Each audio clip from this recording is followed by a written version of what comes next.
Novel मोहब्बत से खुदा तक का सफ़र, तहरीर महविश सिद्दीक, किस्त नंबर 25।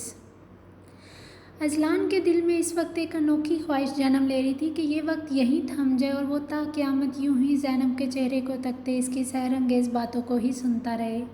इस बारे में ज़्यादा कुछ तो मैं भी नहीं जानती, लेकिन ईमान आपी ने एक आयत के बारे में बताया था, शायद सूरह बकरा की ही एक आयत थी। इस आयत का मतन कुछ इस तरह है कि असल नेकी ये है कि कोई शख्स अल्लाह पर, रोज़े क़यामत पर, फ़रिश्तों पर, किताबों पर और नबियों पर ईमान लाए और अल्लाह से मोहब्बत की खातिर अपना माल रिश्तेदारों और यतीमों, मस्कीनों, मुसाफिरों, सवाल करने वालों को और ग़ुलामी से निजात दिलाने वालों के लिए दे, नमाज कायम करे और ज़कात अदा करे। और असल में नेक लोग वो हैं जब वो अहद करें तो अपने अहदों को पूरा करें और बदहाली, मुसीबत और जंग के दौरान सब्र करें। ऐसे ही लोग रास्तबाज लोग और यही लोग मुत्तकी हैं। इस आयत को आयत बिर कहते हैं। अगर हम सभी कुरान पाक की इस आयत पर मुकम्मल तौर पर अमल दरामद करना शुरू कर दें तो हमारे लिए ईमान के आला दर्जे तक रसाई हासिल करना बहुत आसान हो जाएगा इंशाअल्लाह। हवा के दबाव से ज़ैनी का दुपट्टा थोड़ा सा हिला, जिसके बायस इसके स्याह रंग बालों की कुछ आवारा लटें आज़ाद होती इसके गर्दन के गिर्द घेरा मज़ीद तंग करने का मौजब बनने लगी थी। अब मैंने खुद से अहद लिया है, मुझसे जितना हो सकेगा सदका ज़रूर अदा किया करूँगी, क्योंकि ये तो इंसान की फितरी सोच है। अगर उसे एक चीज़ मिलती है तो वो दूसरे की तमन्ना करता है, जब दूसरी मिलती है तो तीसरे की तमन्ना शुरू कर देता है। इंसान का पेट कभी नहीं भरता, इसकी ख्वाहिशात कब्र के अंदर जाकर ही दम तोड़ती हैं। आप प्लीज़ आइंदा मेरे लिए महंगे ड्रेसेस ऑर्डर नहीं करिएगा। ये ज़रूरी नहीं है कि आप महंगा और कीमती लिबास पहनेंगे तभी कोई आपको पसंद करेगा। पसंद और नापसंद तो दो ऐसी चीज़ें हैं जो आपकी अखलाकियात पर मुनहसर होती हैं। अगर आपका किरदार अच्छा है तो आप सस्ते सूट में भी इतने ही अच्छे लगेंगे जितने कि महंगे सूट में। ज़ैनी अटल लहजे में अपना फ़ैसला सुनाती खामोश हो गई। शुरीदा हवा की आवाज़ के अलावा आसपास फ़ौरन एक गहरा सुकूत छा गया था। ज़ैनब, बात अच्छे या बुरे किरदार की हरगिज़ नहीं है और ना ही महंगी और सस्ती चीज़ों की। बात तो सिर्फ इतनी है कि अल्लाह ताला ने जो भी नेमत हम पर आयद किया इसको इस्तेमाल में लाते हुए बदले में हमें इस ज़ात बारी ताला का ढेरों शुक्र अदा करना है, बस और कुछ नहीं। क्योंकि नेमत मिलने के बावजूद अगर इसे इस्तेमाल में ना लाया जाए तो यह अमल नेकी नहीं बल्कि कुफरान नेमत में शुमार होगा। अजलान ने गहरा सांस भरते धीमे लहजे में अपनी बात का आगाज़ किया था।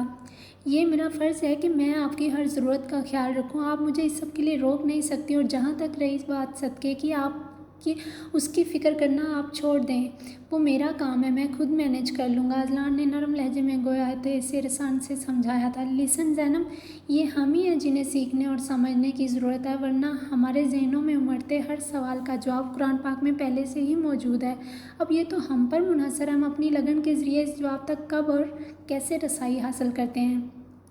ज़ैनी इस वक्त अपनी बोझल पलकें वाक़ई अजलान को ही उल्फत भरी निगाहों से देखने में महव थी, क्योंकि इसके लहजे के ठहराव की तो वो शुरू से ही फ़ैन रही थी।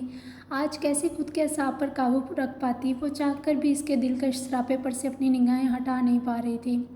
हर सवाल की तरह आपके इस बात का जवाब भी कुरान पाक में पहले से ही मौजूद है। अल्लाह ताला ने कुरान पाक में इंसान को ज़कात के ज़रिए अपने मालो दौलत को पाक साफ़ करने का तरीका बारहा बताया। जब हम अपने इस फ़र्ज़ को बाकायदगी से अदा कर रहे हैं तो फिर इसके मतलब किसी और सवाल का तो जवाब ही नहीं बनता।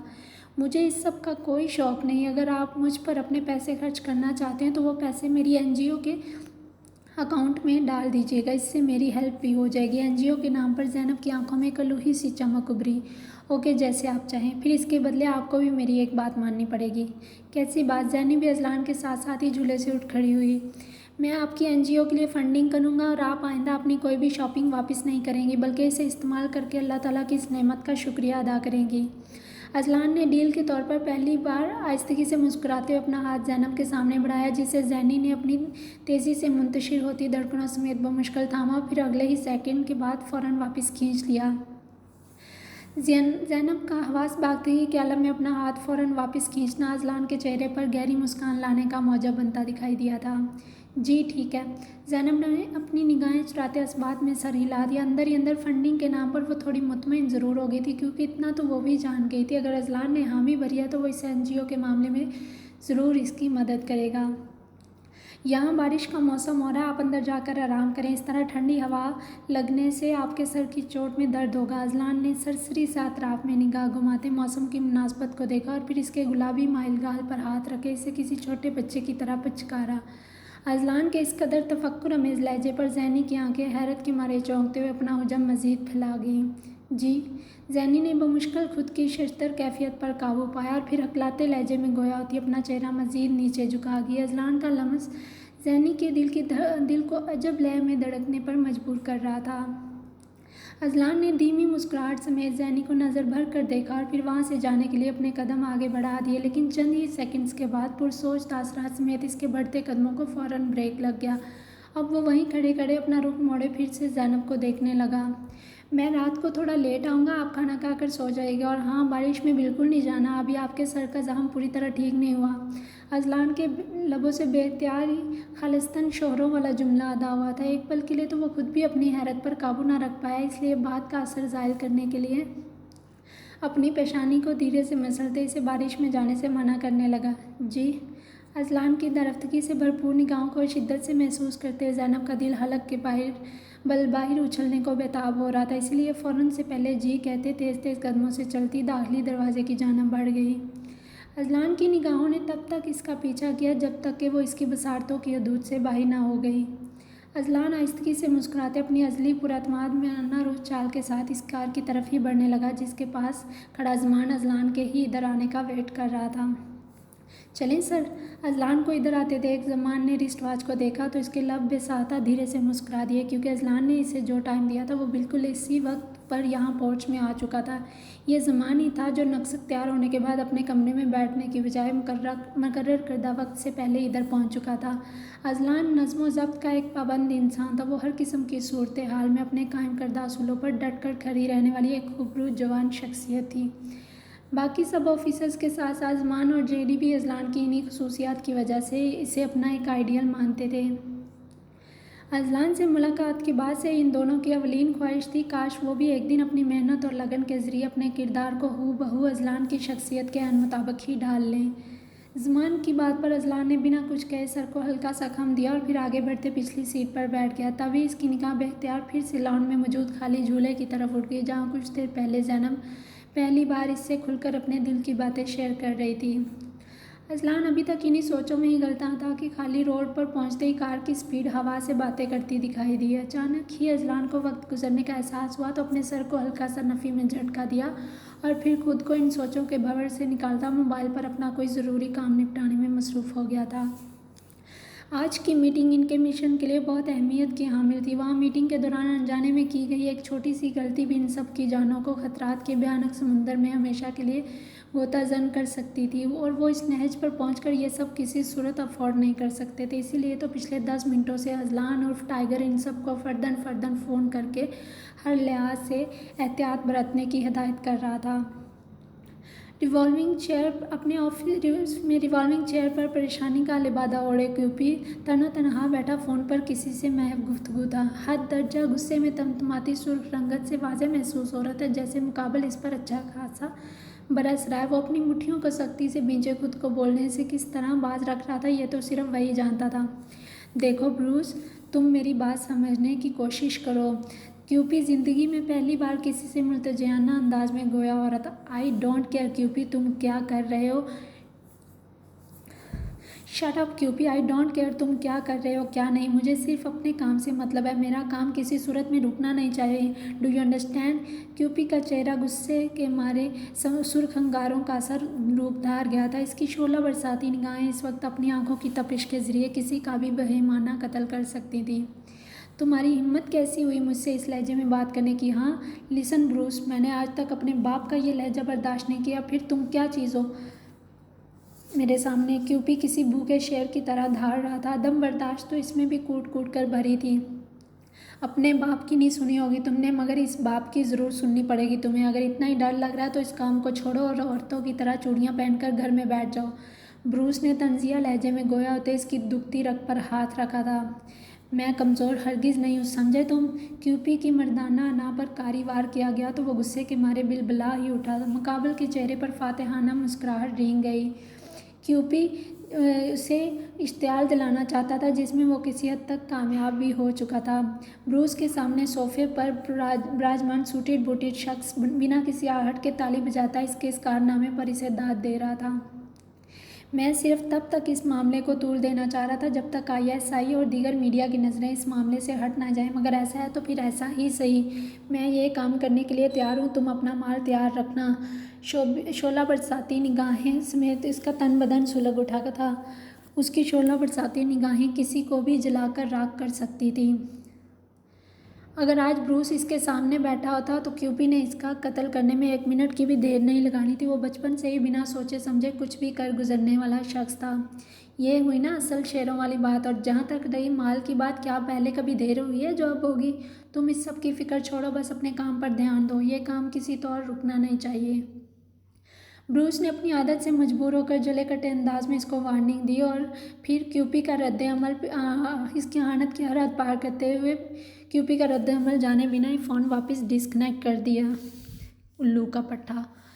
फ़ोन बंद होते देख क्यूपी ने ज़ेरे लब बड़बड़ाते ब्रूस को 3-4 गालियों से नवाजना ज़रूरी समझा था। आज ज़िंदगी में पहली बार किसी ने बिना डरे हिचकिचाए इसकी इज्जत का यूं फालूदा बनाकर रख दिया और वह कुछ नहीं कर पाया। बेबसी का आलम तो ये था कि वो पैसों का पुजारी अपनी दौलत और ताकत मज़ीद बढ़ाने की खातर चाह कर भी जवाबन इस 7 समुंदर पार बैठे इस शख्स का बाल भी बीका नहीं कर सकता था। जबकि मंजर के दूसरी तरफ वसी और इस रकबे पर मुश्तमिल एक शानदार बिल्डिंग मौजूद थी जिसका 8वां फ्लोर मुख्तलिफ इक़साम के दफातर से भरा हुआ था। वहाँ मौजूद दोनों नफूस ने अपनी अहम मीटिंग्स के लिए इन्हीं ऑफिस में से एक ऑफिस अपने लिए मुख्तस कर रखा था। क्यूपी की तजलील करने के बाद ब्रूस और रसल के जानदार कहके कमरे की साकत फ़िज़ा में अजीब बेहंगम शोर बर्पा कर रहे थे। अब वो दोनों मज़ा लेते मशरूब से भरे गिलास को उठाने के बाद इसे घटाघट पीने में महवेज तक राखते। शराब जैसा आराम मशरूब पीने वाला हर शख्स खुद को तबाही के एक ऐसे भयानक मोड़ पर ले जाकर खड़ा कर देता है जिसकी तलब हकीकत इसकी ज़िंदगी में आने वाला वक्त बहुत जल्द इस पर आश्कार कर देता है, मगर तब इसके पास सिवाय पछतावे के और कुछ नहीं बचता। इस नशे की लत का अंजाम फ़कत खुद की बर्बादी ही है। Good job Bruce, very well done, I really impressed the way you handle this matter. कुछ देर की मेहनोशी के बाद रसल ने शिस्ता अंग्रेज़ी लहजा अपनाते फिर से बात का आगाज़ किया था। ये तो कुछ भी नहीं रसल, तुम आगे आगे देखो, मैं इस पाकिस्तान के साथ करता क्या हूँ। ब्रूस के चेहरे पर ज़हरखुंद मुस्कुराहट रक्स करती महसूस हुई थी। मैं एक बार फिर तुम्हें एहतियात बरतने की हिदायत करूँगा। तुम नहीं जानते इनकी सीक्रेट एजेंसी ISI समेत वहाँ की पुलिस कितनी तेज़ दिमाग है। वो लोग झट से मामले की तह तक पहुँच जाते हैं। यार एक बात तो हमें भी माननी पड़ेगी, पाकिस्तान के लोग ज़हीन बहुत हैं। देखा नहीं कैसे उन्होंने कमाल महारत के ज़रिए राव के सीक्रेट एजेंट हाज़र नेवी ऑफिसर कुलभूषण यादव को अरेस्ट करके दुनिया के सामने पेश कर दिया। रसल ने इसको मोहतात रहने की हिदायत की। जो मर्ज़ी हो जाए, मुझे पाकिस्तान को हर सूरत बर्बाद होते देखना है, चाहे इसके लिए मुझे कुछ भी करना पड़े। ब्रूस ने इंतहाई ज़हरखुंद लहजा अपनाया। कहीं तुम हमारी एजेंसी की मदद लेकर अपनी कोई ज़ाती दुश्मनी तो नहीं निभा रहे? रसल इसकी हद दर्जा नफ़रत और हकारत भरे लहजे पर एक पल के लिए ठटक सा गया। खाली गिलास वापस मेज़ पर रखते इसका अब्रू बिसाता गुफ्तगू के आलम में थोड़ा ऊपर को उठ गया। पर्सनल कह भी सकते और नहीं भी। ब्रूस खिसियानी अंदाज में हंस दिया। मतलब? रसल चौंकते फ़ौरन सीधा हो बैठा। दरअसल मेरी जंग इस्लाम और मुसलमान दोनों के ख़िलाफ़ है। जहाँ तक मैं जानता हूँ ये मुल्क पाकिस्तान बना ही इस्लाम के नाम पर है, इसलिए मैं इसको जड़ से ही ख़त्म कर देना चाहता हूँ। वो मशहूर मुहावरा है ना रहेगा बांस ना बजेगी बांसुरी। ब्रूस बला का एक हठदम और ज़िद्दी किस्म का इंसान था। वो जो सोचता था सिर्फ उसी को ही दुरुस्त करार देता था। तुम्हारी इस्लाम से क्या दुश्मनी है? रसल इसको मज़ीद टटोलने के मूड में था। तुम नहीं जानते क्या? हमारी ताकत को पूरी दुनिया ने तस्लीम किया, माँ सिवाय इस पाकिस्तान के। उन्होंने आज तक ना ही हमें तस्लीम किया और ना ही हमारी नेचुरल सुपर पावर को। बस यही बात मुझे अंदर ही अंदर खाई जा रही है। ये हमारे खिलाफ एक अलग महाज खोल कर बैठे हैं ना, इसलिए मैं इस रियासत को इसकी कौम समेत सिरे से ही नीस्तो नाबूद कर देना चाहता हूँ। ब्रूस के इंकशाफात ने रसल की पहले से सूजी हुई मुतवर्रम आंखों का उजम मज़ीद फैलाकर बड़ा कर दिया था। शराब का नशा इनकी आंखों की बढ़ती सुर्खियों से अपनी एक वाज़िया झलक दिखला रहा था। ये तो इनका रोज़ का मामूल बन चुका था, इसलिए इतना पीने के बावजूद वो दोनों अभी तक इस नशे में धुत नहीं हुए थे। लेकिन ब्रूस, हम अकेले ये सब कैसे कर पाएंगे? मत भूलो उनकी रियासत भी कोई मामूली रियासत नहीं है। रसल को भी जानने की कुछ ज़्यादा ही जल्दी थी। वो इस वक्त खुद को शशोपंज की कैफियत में घिरा हुआ महसूस कर रहा था। इस सब के लिए मैं इस रियासत के तमाम रवायती दुश्मनों और मुखालिफ एजेंसियों से हर मुमकिन मदद ले रहा हूँ। इनकी इसी मदद के नतीजे में ही तो पीटर को ये पैसों का पुजारी मिला। पीटर ने स्कूपी को पैसों का लालच देकर इसका ज़मीर तक खरीद लिया। वो हर काम मेरे कहने पर ही करेगा, जो मैं कहूँगा उसे हर हाल में करना ही होगा। ब्रूस अपनी और पीटर की सारी प्लानिंग आज रसल से शेयर कर रहा था, क्योंकि पिछले कुछ दिनों से वो दोनों अलग अलग मिशन पर काम कर रहे थे, इसलिए इन्हें एक दूसरे के मिशन की तफसीलात के मुताल्लिक़ कुछ ज़्यादा इल्म नहीं था। ओह नाइस, इसका मतलब हमारा बेस्ट ऑफिसर पीटर इसके साथ काम करने की एक्टिंग के साथ साथ इस पर नज़र भी रख रहा है, ताकि हमारा काम किसी तौर पर रुके नहीं।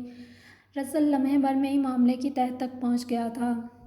हाँ तो और क्या, इस पीटर को मैंने ही इसको माल बेचने और आगे भेजने से खुद ही मना किया। अब फ़ोन पर ऐसा दबाव डाला ताकि इन्हें पीटर पर किसी किस्म का कोई शक न गुजरे। रसल ठोड़ी पर हाथ जमाए इसकी सारी बातें नमाक से सुन रहा था। दरअसल वो लोग तीसरा बंदा ढूंढ रहे हैं। मैंने सोचा कहीं वो इडियट पीटर पर ही इंक्वायरी ना शुरू करवा दे, बस इसीलिए आज फ़ोन पर थोड़े सख्त अल्फाज इस्तेमाल किए। ब्रूस ने खिसियानी अंदाज में हंसते हुए अपने ग्लास को दोबारा उठाकर अपने लबों से लगा लिया। Wow Bruce, you rock buddy. Russell ने माथे पर हाथ रखते इसकी सोच को हकीकतन सलाम पेश किया था। ये लोग समझते हैं अब जंगें सिर्फ एटमी हथियारों से लड़ी जाएंगी, मगर इन बेवकूफ़ों को ये नहीं पता अब जंगें असले के ज़ोर पर नहीं, दिमाग के ज़ोर पर लड़ी जाती हैं। ब्रूस के अल्फाज इसके शातिर दिमाग की वाज़ेह अक्सबंदी करते महसूस हो रहे थे। अक्सर ममालिक की एजेंसियाँ खुफिया तौर पर इसी मंसूबे के तहत अपने दुश्मनों पर कारवार करती नज़र आ रही हैं। ये लोग अपने मुखालफों को एटमी हथियारों से शिकस्त नहीं दे रहे, बल्कि इन सब ने जंगों का तरीक़ाकार अक्सर तब्दील कर लिया है। मिसाल के तौर पर सबसे पहले वो लोग अपने दुश्मन ममालिक की मईशत और इसकी कौम की सलामती पर अटैक करते हैं। इन्हीं पै दर पे हमलों के नतीजे में इस मुल्क के लिए पूरी दुनिया में अपनी साख बरकरार रखना एक मुश्किल तरीन अमर बन जाता है। यही सब अब पाकिस्तान के साथ भी होगा। रसल की निगाहों में ब्रूस के लिए सराहत वाज़िया नज़र आ रही थी। हम उनकी आने वाली नस्लों को बर्बाद करने के लिए उसको करप्शन, फ़िरकावारियत और मुख्तलिफ जराइम में मुलव्वस कर देंगे। इससे फ़ायदा ये होगा कि ये लोग हम पर तवज्जो देने के बजाय आपस में ही लड़ते झगड़ते रहेंगे। अपने फसादात की जंग में जब तक इन्हें हमारी तेज़ी से उभरती सल्तनत का अंदाज़ा होगा, तब तक हम कामयाब से कामयाब तरीन रियासत बन चुके होंगे, और इस वक्त ये मुसलमान कौम हमारा कुछ नहीं बिगाड़ पाएगी। अब तो तकरीबन हर मुल्क की एजेंसी इसी मंसूबे के तहत अपना अपना काम कर रही है। जैसे बल्गेरिया के लिए KDS बल्गेरिया के लिए, CIA FBI UK के लिए, M16 और M15 USA के लिए, इंडोनेशिया के लिए मोसाद और अमान और इसराइल के लिए, अफ़गानिस्तान के लिए NDS, रूस के लिए KGB और इंडिया के लिए रा। ब्रूस ने इन तमाम और एजेंसियों के नाम उंगलियों पर गिनवा दिए। हाँ ये तो बिल्कुल सही कह रहे हो तुम। रसल ने भी इस बात में सर हिलाते तायदी अंदाज अपनाया। जब से दुनिया की पाकिस्तानी फ़ौज और इसकी बहादुर कौम के मुताल्लिक़ तकरीरें सुनी है ना, तब से यहाँ आग लगी हुई है। यहाँ ब्रूस ने अपने सीने पर हाथ मारते दाहिनी जानिब इशारा किया। पाकिस्तान की मुखालफत में जो भी तंजीमें काम कर रही हैं, उसको इस मिशन को पाया तकमील तक पहुंचाने में मैं इन सब की मदद तक लेने को तैयार हो चुका हूं। हमारे जैसी ताकतवर एजेंसी ने इस पाकिस्तान को पूरी तरह बर्बाद करने की ठान लिया तो समझो काम हो ही गया।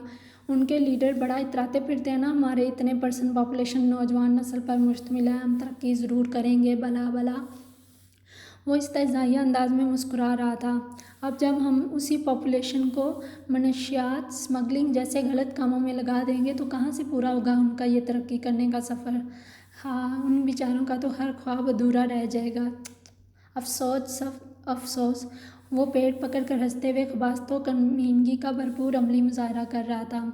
मुझे हर हाल में दुनिया के नक्शे से पाकिस्तान का नाम ख़त्म करना। अगर उनके उभरते लीडर अपने मकसद में कामयाब हो गए तो फिर हम जैसों को कहीं का नहीं छोड़ेंगे। इससे पहले कि पूरी दुनिया में इस्लाम और पाकिस्तान का बोलबाला हो, मैं चाहता हूँ कि पाकिस्तान कभी तरक्की ना करे, क्योंकि इसकी जीत में ही इस्लाम की जीत होगी। उनके अक्सरियती लोग अभी भी हर मामले में इस्लाम की तालीमात को मद्देनज़र रखते हैं। ब्रूस की मकाराना फितरत की हकीकत आज रसल के सामने पूरी तरह खुल चुकी थी, और मैं ये हरगिज़ नहीं चाहता कि वो लोग अपने इन मकासद में कामयाब हो जाएं। इसलिए तो मैं इस मुल्क के चंद ज़मीर फ़रोशों को ख़रीदता हूँ और फिर इन्हें पैसों का लालच देकर इनकी कौम की तबाही को यकीनी बना देता हूँ, क्योंकि यही ज़मीर फ़रोश फिर आगे चलकर तुम्हारे सोरकार बनते तुम्हारे हर काम को खुद अपने हाथों से सरअंजाम देते हैं। रसल ने मज़ा लेते इसकी बकिया बात खुद मुकम्मल की थी। मुझे तो कभी कभार खुद भी हंसी आती है। ये लोग चंद पैसों के लालच में अपने मुल्क के खिलाफ इस हद तक गिर जाते हैं। ब्रूस को इस वक्त क्यूपी से सख्त घिन महसूस हो रही, क्योंकि वो भी तो इन्हीं लोगों में से एक था जो चंद डॉलर्स के लालच में आकर अपना ज़मीर और गैरत तक इनके हाथों बेच चुका था। अच्छा, इसीलिए तुम कॉलेजेस यूनिवर्सिटीज़ में ड्रग सप्लाई करने पर ज़्यादा जोर डाल रहे हो, ताकि वहाँ की नौजवान नस्ल में सोचने समझने की सलाहियत मफकूद होकर रह जाए। रसल ने ब्रूस को सरतापास राहती निगाहों से देखा, जो इस वक्त टांग पर टांग चढ़ाए तमानियत से मुस्कुरा रहा था। तुम देखना, हम मसले का इस्तेमाल किए बिना ही इस जंग को जीतेंगे, और एक दिन वो भी आएगा जब हम इस्लाम और पाकिस्तान का नाम हमेशा के लिए मिट्टी में मिला देंगे। ब्रूस ने ठोस लहजा अपनाते अपने नापाक अज़ाइम का खुलकर इजहार किया। जवाबन मुकाबल सोफे पर विराजमान रसल ने भी मुस्कुराते हुए उंगलियों के जरिए विक्ट्री का निशान बनाया था। वैसे ब्रूस, एक बात बताओ, तुम्हें पूरा यकीन है ना ये हमारी मदद कर पाएगा? ये क्यूपी हमारी मदद कर पाएगा? इससे हमारी एजेंसी को और मुल्क को कोई ख़तरा तो नहीं होगा? क्योंकि अगर ISI को पता चल गया ना, फिर इनके हाथों हमारी खैर नहीं। रसल ब्रूस की तरह शिद्दत पसंद ज़रूर था, लेकिन वो हर मामले में एहतियात का दामन हाथ से कभी छूटने नहीं देता था। ब्रूस को रसल की ये बात काफ़ी नागवार गुजरी, इसलिए बिना कुछ कहे अपने सर को थोड़ा नफ़ी में झटका दे दिया। मेरी इत्तलात के मुताबिक आजकल पाकिस्तान में कोई टाइगर ग्रुप मसीहा बनकर वहाँ मौजूद हर कमज़ोर और बेबस इंसान की मदद करने की पूरी कोशिश कर रहा है। ब्रूस जी भरकर मदमज़ा हुआ था। Tiger group? ब्रूस चौंकते हुए सीधा हो बैठा। पता नहीं यार, मेरी टीम को इस मामले में नाम के अलावा मज़ीद कोई इन्फॉर्मेशन नहीं मिली। उनका कहना आज तक कोई भी पता नहीं चला पाया आखिर ये टाइगर ग्रुप है क्या, और वो पाकिस्तान के लोगों की मदद के लिए अपनी जान दांव पर क्यों लगा रहे हैं। रसल की टीम टाइगर ग्रुप की असलियत जानने में पूरी तरह नाकाम हो गई थी। छोड़ो यार, दफ़ा करो, भाड़ में जाइए टाइगर भी और उसका ग्रुप भी। हमें इससे क्या लेना देना? ये छोटा सा ग्रुप हमारे इस वसी नेटवर्क का क्या बिगाड़ लेगा? ब्रूस को अपनी काबिलियत पर कुछ ज़्यादा ही एतमाद था। क्या तुम नहीं जानते हमारे हाथ किस कदर लंबे हैं इन मामलात में? ब्रूस को टाइगर का नाम एक आंख नहीं भाया, इसलिए फ़ौरन बात का रुख ही बदल दिया। ठीक है। रसल ब्रूस की फितरत से बखूबी वाकिफ़ था, इसलिए गहरा सांस भरते इधर उधर की बातें करने में मसरूफ़ हो गया। ब्रूस और रसल दोनों इस बात से अनजान थे कि अल्लाह ताला का पसंदीदा दीन इस्लाम है, क्योंकि वो एक मुकम्मल ज़ाब्ता हयात है। वो ज़ाते बारी ताला उसकी हिफाजत भी खुद ही करेगा। ब्रूस इस बात से कतई लाइलम था कि जिस टाइगर ग्रुप को वो एक छोटा सा ग्रुप कहकर उसकी तहकीर कर रहा है, बहुत जल्द इनकी ज़िंदगियों में यही ग्रुप अपनी बहादुरी के अलम बुलंद करता है, इनकी जानों पर एक वबाल बनकर नाज़िल होने वाला। तब इनके हाथ कुछ नहीं आएगा मां सिवाय पछतावे के। इनका हाल भी जंग बदर के नताइज की तरह ही होने वाला था, जिसमें मुसलमान भले ही तादाद में कम थे, मगर बिलाखिर फतह उसी के नसीब में लिखी जानी थी जो हक पर हो और सच पर था।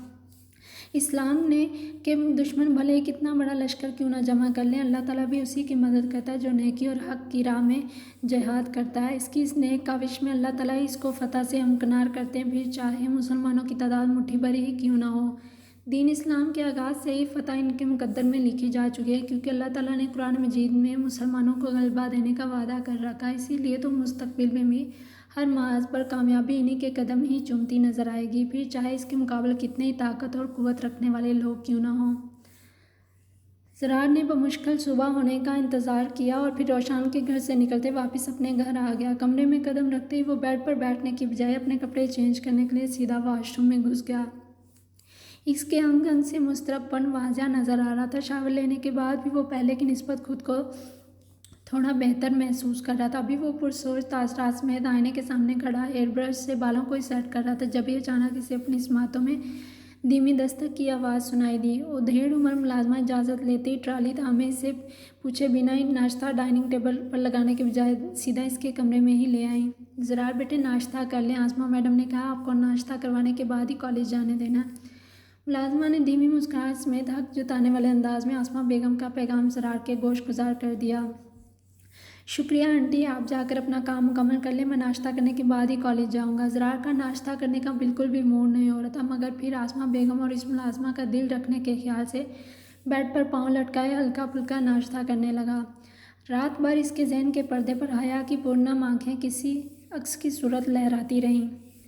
वो मुझसे बहुत प्यार करते हैं, वो कभी भी किसी मुश्किल में मुझे अकेला नहीं छोड़ते। कुछ ही देर बाद इसे फिर से हया का आंसुओं से रंधा लहजा अपनी स्मातों में जहर उंडेलता महसूस हो रहा था। पेशानी पर लकीरों का जाल उभरते इसका दिल उचाट होते मजीद खाने से इनकारी हो गया था। इसने हाथ में पकड़ा नवाला यूं ही वापस प्लेट में रखा और फिर साइड टेबल पर मौजूद कार की चाबी लिए दाखिली दरवाजे से बाहर आ गया।